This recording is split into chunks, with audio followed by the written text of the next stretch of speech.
Good afternoon. சவுண்டே வரலையே.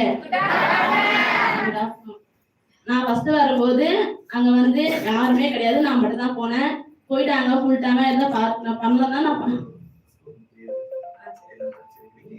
என் பேர் பாத்தீங்கன்னா பானுப்பிரியா. நான் நெம்பிலிருந்து தான் வந்துட்டு காஞ்சில ஒர்க் பண்றேன். 12th தான் முடிச்சிருக்கேன். 3 வருஷம் கம்பெனி ஸ்டாஃபா ஒர்க் பண்ணிட்டு இருந்தேன் நான் உலகத்துல. எனக்கு அங்க சேலரி செட் ஆகலன்னு சொல்லி தான் இந்த பிசினஸ் எடுத்தேன். ஆனா எடுத்தும் எனக்கு வந்து டீம் செட் ஆகல சுத்தமா. அப்புறம் சார்கிட்டையும் சொன்னேன், நான் இங்க அப்புறம் ஒர்க் பண்ணல சார், நான் வீட்டுக்கு போயிடுறேன் அப்படின்னு சொல்லிட்டு. அப்புறம் நான் ஒரு 2 வீக் ஆச்சு. அப்புறமா எனக்கு டிவி டெவலப் ஆயிடுச்சு. எனக்கு கீழே இப்போ 100 பேர் ஒர்க் பண்றாங்க ஒன் சைட்ல. இந்த சைட்ல வந்து இப்போ 20 ஒர்க் பண்றாங்க. இப்போ எனக்கு ரொம்ப சந்தோஷமா இருக்கு. இங்க நான் வந்தபோது தனியா நானும் லட்சுமண் சாரு குருலட்சுமி 3 பேர் தான் நான் ஃபர்ஸ்ட் வந்த டைமே இங்க. அதுக்கப்புறமா தான் வரவா டீமே நான் கூட்டு வந்துட்டு இருக்கேன் இங்க.